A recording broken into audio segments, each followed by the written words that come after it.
Você sabe a diferença de ser um empreendedor, um empresário e ser um escravo de um CNPJ? Vamos conversar sobre isso hoje? Digamos que você tire férias por 7 dias da tua empresa. Vai pegar, vai comprar uma passagem aí com a sua família e vai ficar 7 dias na praia ou em qualquer lugar. O seu negócio ele continua funcionando ou ele para? Ou vamos algo um pouco mais longe, um pouco mais drástico. Digamos que por algum motivo você ficou doente e você precisa ficar acamado ou fora da tua empresa por 7 dias. Como que estão as coisas? O teu negócio vai morrer, vai ficar sem faturar, as coisas continuam funcionando normalmente. Essa é a diferença de quem é organizado e pensa como empresário e de quem só tem um negócio. Eu vou tentar te explicar aqui algumas coisas básicas que você pode fazer e que isso vai aliviar e vai te dar essa tranquilidade logo depois que você aplicar essas dicas. E que, na verdade, não sou eu que estou inventando isso. Isso é algo muito comum e muito simples em empresas. Mas quando você é um microempresário ou um pequeno empresário, que você está sobrecarregado, você está fazendo o que tem que fazer, a probabilidade disso não estar pronto aí na sua empresa, você nem ter pensado nisso, é muito grande. E a primeira coisa que eu diria aqui para você é mapeamento de processos. Você precisa pegar os processos que são chaves da tua empresa e mapeá-los. Isso não precisa, tem um monte de ferramenta que pode te ajudar isso, mas pode fazer isso em folha de papel, um caderno. Pega um caderno e uma caneta e vai lá e mapeia quais são os principais pontos da tua empresa. Então, vamos supor que eu tenho uma padaria ou uma cafeteria. Eu vou lá e vou escrever qual é o processo para fazer um pão ou qual é o processo para extrair um bom café de expresso. Coloca 50 gramas de pó, a água tem que estar a tantos graus, a pressão tem que ser essa, gire o botão para a direita e aguarde 3 segundos, desliga o botão, ou sei lá, qualquer um pão, sei lá, 300 gramas de farinha, tanta de fermento, vai óleo, vai sal, vai não sei o que, acho que você já entendeu, né? Eu não faço ideia como faz um pão.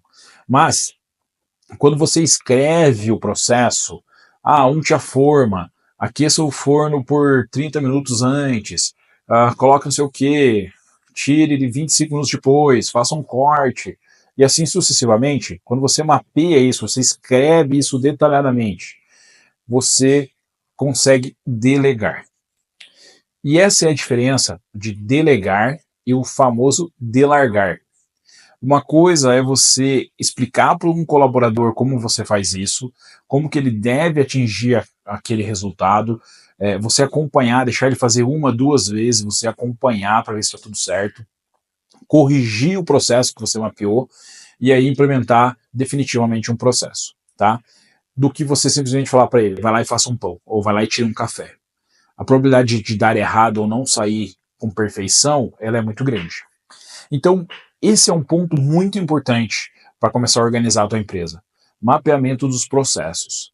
Você pega os principais processos aí da tua empresa, pensa neles e mapeia, coloca isso numa folha de caderno, imprime, digita no computador, usa um software, tem um monte de opções. Se a sua empresa é um pouco mais tecnológica, você já consegue fazer isso, por exemplo, num Pipefy e outras ferramentas aí para você organizar o processo e as pessoas seguirem, tá? Então, até com IA você já consegue fazer isso. Então, vou supor, entra no chat GPT e detalha um pouco lá qual que é o que você está fazendo e pede para ele mapear esse processo e ver o que acontece. Depois você vai corrigindo ali se você ainda não tem uma noção muito boa de como fazer isso. Uma vez que você fez isso, que você definiu os processos, você escolhe pessoas chaves da tua empresa. Então, se você tem 2 pessoas, uma empresa de 3 pessoas, 5 pessoas, sei lá, você vai definir quem que pode te substituir. Então, vou pegar aqui o João e a Maria e vou falar, Maria, esses processos são sua responsabilidade na minha ausência, vou te treinar para isso, vou garantir que você está fazendo essa entrega, e João, esses são os processos que você seguirá, vou te treinar e vou garantir que você está entregando isso com excelência. Faz isso 1, 2, 3 vezes, garante que todo mundo entendeu, revisa o processo de tempos em tempos, e você vai entender que você pode ser ausentado da tua empresa por 7 dias, por qualquer motivo, né? E isso também é saudável fazer para outras áreas. Então, se você tem um colaborador que só ele executa, por exemplo, contas a pagar. Só ele paga a conta aí na tua empresa. Ou só ele emite boleto para cliente. Ou só ele faz tal coisa. E se ele ficar doente por 7 dias? Quem que vai fazer? Se você consegue mapear o processo e treinar minimamente uma outra pessoa para assumir, ou até mesmo você vai conseguir garantir um backup nessa operação. E isso vai fazer com que você tenha uma liberdade dentro do negócio. Algumas indústrias que têm receitas um pouco mais secretas, as pessoas não fazem o processo inteiro. Eu lembro que eu fui uma vez para Porto Alegre numa indústria, e eu não lembro exatamente do que era, mas eu só lembro que era de alimento. E era uma coisa super exclusivas, assim, as formas deles. Então, nenhum colaborador fazia o processo inteiro. Eles faziam por partes. Então eu sabia da minha parte, eu sabia exatamente o que eu fazia. O processo era mapeado como um todo, mas quando chegava na minha parte, só eu sabia que ia 30 gramas ou 50 gramas de tal coisa, que ia, sei lá, mirtilo, que ia não sei o que, não sei o que. A pessoa B, que fazia a segunda etapa do processo, ela não sabia o que eu estava fazendo, ela não sabia a etapa. E isso eu garantia uma certa segurança da receita, né? E a pessoa da terceira etapa, ela não sabia o que ia na segunda etapa e nem o que ia na primeira. Então você cria uma certa barreira ali de uma pessoa saber o processo inteiro de uma produção de algo. Se você não tem esse problema dentro da tua empresa, né? Se você não tem algo super secreto e que ninguém mais pode saber, todo mundo pode saber de um processo de cabo a rabo, né, do começo ao fim, para que em uma eventual falta alguém possa substituir. Então, mapeando os processos e treinando as pessoas, você consegue delegar algumas coisas, tá? Isso tem um pouco mais de complexidade para quando você vai para coisas mais técnicas também, né? Então, digamos que você tem um programador na sua empresa, ou que você tem um contador, um advogado. É muito difícil uma terceira pessoa que não tem conhecimento técnico assumir aquela cadeira por 7 dias. Mas os processos base daquilo lá, por exemplo, enviar um contrato que já está confeccionado e pedir assinatura, ou pagar uma DARF que já foi gerada, algumas coisas assim você consegue mapear e você consegue minimizar o impacto na ausência de uma pessoa por 7 dias.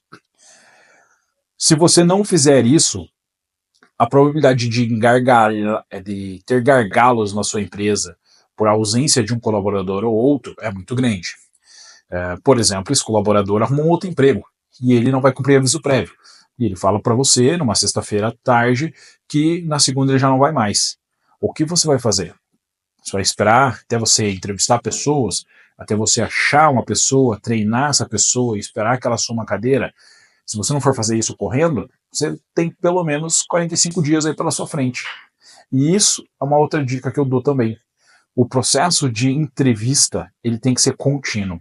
Esteja sempre olhando o mercado, sempre conversando com as pessoas, entrevistando as pessoas, montando um banco de currículo, para que em algum momento você precise abrir uma vaga, você já identificou qual é a pessoa para aquilo lá, qual é a pessoa para aquela vaga.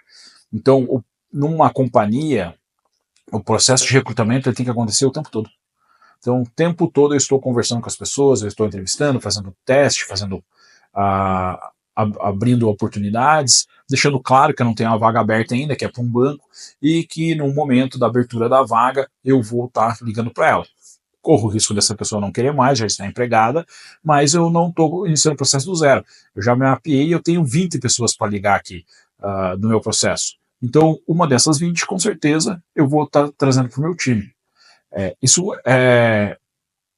Esse backup de funcionalidades, ele é importante, né, de pessoas. Ele é importante na ausência de um colaborador-chave. Então, o que mais acontece é a gente não se preocupar com esse tipo de coisa, não mapear o processo, você não se preocupa em entrevistar colaboradores, né, pessoas o tempo todo para montar um teu time, e quando falta alguém ou alguém pede desligamento, você fica louco e aí você começa a apagar incêndio.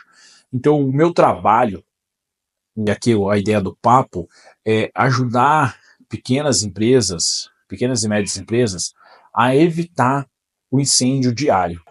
Se uma coisa acontece com uma certa frequência e você sempre tem que estar apagando o incêndio, é porque não tem um processo, é porque não está sendo mapeado. É óbvio que durante o dia ou durante a semana pode ser que aconteça algo que fugiu de você, que, né, não está no teu dia a dia. Sei lá, o caminhão que fazia entrega sofreu um acidente e pegou fogo. Sei lá, qualquer coisa. O fornecedor que ia trazer teus suprimentos teve a carga roubada. O teu funcionário, o filho ficou doente. Cara, tem coisas que o filho doente você poderia ter mapeado uma segunda pessoa, né? Mas tem coisas que não estão claras no nosso dia a dia e que são fatalidades, né, ou eventualidades que você não está preparado. Mas quando a coisa tem uma recorrência, você já tem que ter um plano B. Então, dá uma olhada nisso. Tem muito material sobre mapeamento de processos, mas pensa no simples. Eu acho que um grande problema que as pessoas têm, e eu vejo isso nas minhas consultorias, é que elas querem fazer o perfeito. Meu Deus, eu quero ter o perfeito, quero ter aqui meus OKRs, quero ter não sei o quê, quero montar um squad, cara, e às vezes você não tem nem o feijão com arroz feito. Então pensa no básico, no feijão com arroz, o mais simples possível, que o mais simples neste momento é melhor do que nada. Então vai pelo básico, implementa, testa, refina e depois a gente vai para uma segunda etapa. Então é isso. Hoje a gente vai falar a gente falou um pouquinho sobre isso. Cuidado para você não virar refém da tua própria empresa. A diferença entre alguém que tem um negócio e alguém que tem um empresário é esse pensamento estratégico. Então pense estrategicamente na tua empresa para que você possa tirar férias, você possa ter o direito de ficar doente sem que a empresa pare. E é isso. Se você quer que eu te ajude, dá uma olhada aí na descrição do vídeo. Eu posso estar te ajudando a mapear esse tipo de coisa aí na tua empresa e ajudando você a dar um próximo passo aí na companhia. Beleza? Um abraço e até lá. Valeu!